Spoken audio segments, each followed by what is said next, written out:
Hey guys, this is Mattee, and I have some exciting news. Crysis 3 is coming out. I'm very, very excited. I've been excited for a long time now about Diablo 3, but all of a sudden I hear this news of Crysis 3 coming out, and I'm just like, Diablo 3, what? I'm really, really happy, and I have to be brutally honest, I thought that after Crysis 2's flop in multiplayer, I didn't think we'd see a third game. I have to be honest. That's my honest opinion, and that's the doubt that I had in my gut. But nevertheless, there is a third game scheduled for release next year in the spring, and I'm very much looking forward to it. So in this video, I just want to go over a little bit about what we already know and what I hope to see as an improvement over the second game. So what we know so far is that we once again play as Alcatraz, although he's also being labelled as Prophet. So it's Alcatraz. Some people are saying Alcatraz, some people are saying Prophet. Maybe a combination of the two. I mean, at the end of the second game, we saw that Prophet's personality had assimilated into Alcatraz. So, I don't know what's going on there. It's a whole bunch of crazy shit. Whatever, I don't care. The game, once again, takes place in New York City. Although it's like 20-something years past the events of what happened in Crysis 2. So there's a 20-year time gap there. The city has pretty much turned into what they're calling an urban rainforest. Now, they were saying this upon the release, building up to the release of Crysis 2, they were saying it's like the urban jungle. But imagine someone, doing the quotation mark thing, saying urban jungle. This time, it's literally an urban jungle. There is a rainforest all through New York. Vegetation and stuff is just decaying. There's rivers, there's grasslands, there's vines and jungles and stuff. And the city is split up into 7 districts, and they're calling those the 7 Wonders. I'm going to see if they have any names, but I'm not finding any. So that's the setting of the game. The plot, not much is really being said, only that you are now the deadliest hunter on the planet, and you want revenge. So that's all we really know. Some new improvements that they've made to the game. Once again, the game is being built with the Crytek, the CryEngine 3, which is the same engine they used for the second game. And it will be on all consoles, including the Wii U and the PC. Whether or not the PC version will have DirectX 11 or 12, whatever, if 12 ever comes out, I don't know. That's remained to be seen. I hope it comes out on release. DirectX 11 comes out on release for the PC version, unlike what happened to Crysis 2. That was really annoying that we had to wait so long for that. And yeah, so it runs on the CryEngine 3.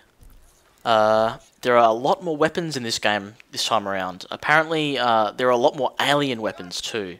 You can just find weapons in the field, and according to the game, your nanosuit tells you how to use these weapons, so that's why you can use the weapons now, or whatever, I don't know, it's a whole bunch of shit. So those are some new improvements, and that's really all we know. The only other thing I can find here is the pre-order bonuses, and from what I'm seeing here, there are 4 special packs that come with the pre-order pack. You've got the Hunter Edition, which includes early access to the new signature bow and its attachments, plus the Hunter Nanosuit module, which adds additional power and functionality to the supersuit. Gamers who pre-order now will also have a head start in playing online with a boost of XP to level 5. You get a unique bow skin. The bow is one of the new weapons, by the way, and 3 exclusive dog tags to hunt in style.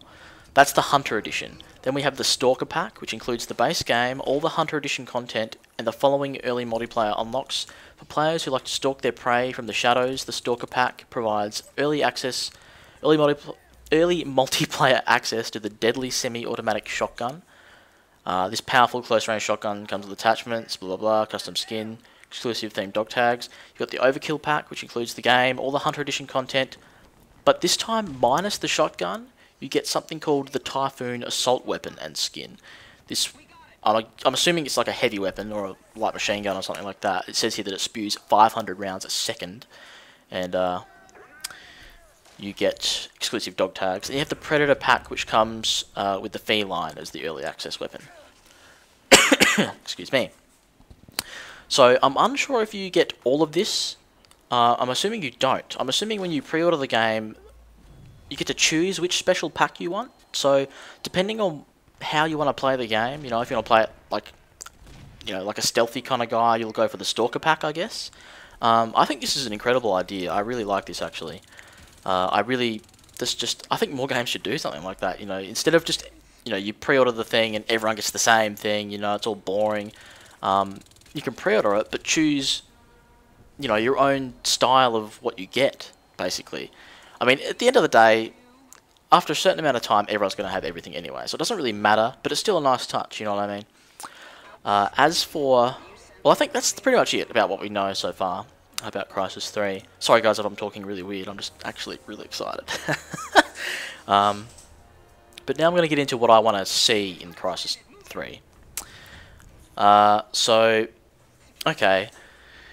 I'm going to talk about single player first, because multiplayer, I'm not too fussed about multiplayer, to be honest. When I think of a Crysis game, I don't think of the multiplayer, I think of the story in the single player. That's just how I am.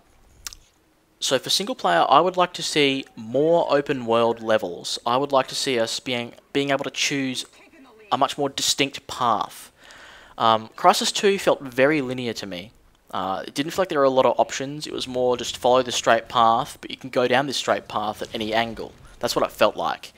That's the reason they added those tactical options, to give us a feeling of non-linearity, but in reality it was linear. It was extremely linear. Nothing like the first game. The first game we had such a wide open area to cover. We could approach a mission at any angle we wanted to, not just these 4 fixed ones, you know what I mean? So I really hope that the level designs are much more open and that we can traverse the levels in how we want to. For instance, I would love to go down some streets of New York that are all ravaged and watery and, you know, grassy or whatever, but not be blocked off by stupid roadblocks or whatever, you know, checkpoints and stuff like that. I want to go and explore this building.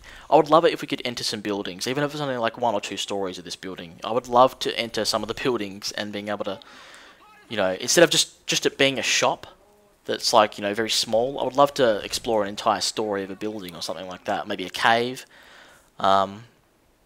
Just things like that. So I'd like to see more non-linear gameplay, more open world gameplay.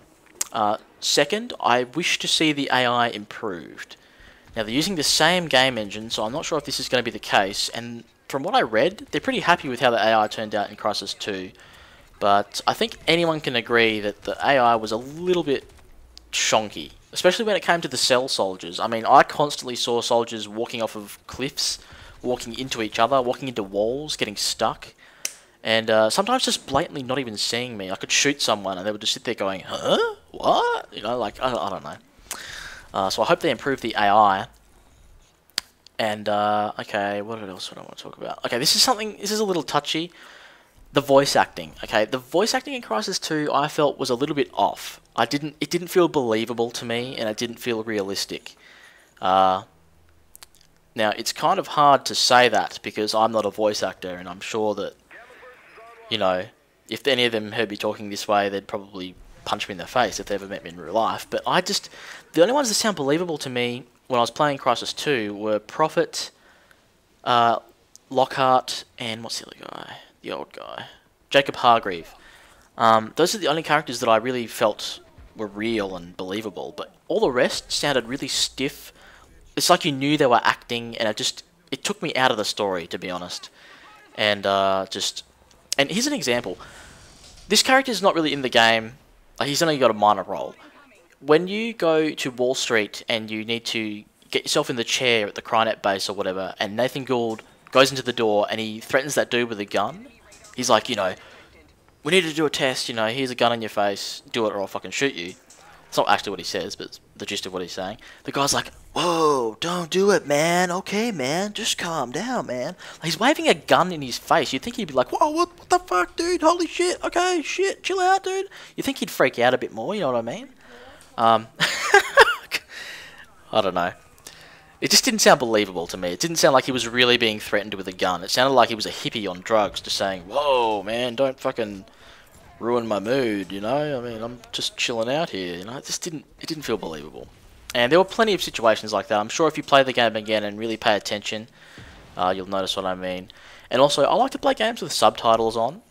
It's just a habit, I don't know. It's just how I play. And every time I see, like, there's a cutscene and someone's talking, I always glance at the subtitles for some reason, even though I can clearly hear it. But I noticed in Crysis 2 that a lot of what they were actually saying wasn't translating correctly into the subtitles. The subtitles sometimes had completely different words or extra words that they weren't actually saying, and that just took it away. That sort of distracted me a little bit.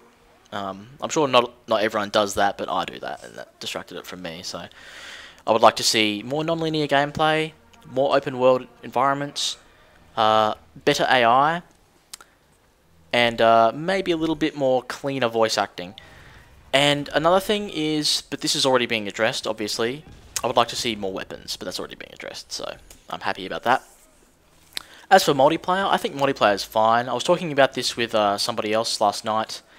The only changes in multiplayer that I would like to see, first, I would like to see a very, very good anti-cheat system in place from day one. I would like to see that implemented from the very first day, and I would like it to work, please. That's the main thing. Pistol damage, I feel, should be increased. I think the secondary weapons in Crysis 2 sucked. I hardly ever used them, and to be honest, every time I tried to use them, I died. They just don't do enough damage. And I think melee needs to be nerfed a little bit. I feel like it's too overpowered just to run up to someone in cloak and then punch them a couple of times and see them die. There's really not enough time to react. And I think that they should take the damage from melee and add on to the pistols, and that'll be fine. That's all I would really like to see. Maybe I'd like to see some more, like a few larger maps in multiplayer. You know, more vertical gameplay. I know you can parkour over the whole map, but I would like to see a level that had really tall buildings, you know. That's just me, though. Anyway, guys, that's pretty much it. I hope you enjoyed the video and my thoughts on Crysis 3. If you have anything you want to add, just, you know, leave a comment. Maybe send me a private message. I'm curious to see what other people are thinking. I, for one, am really looking forward to Crysis 3. I'm so excited that they're making it, and I look forward to playing it with some of you guys. So, this has been Mattee. This is my thoughts on Crysis 3. And yeah, thanks for watching, guys, and have a great day. Alright, peace.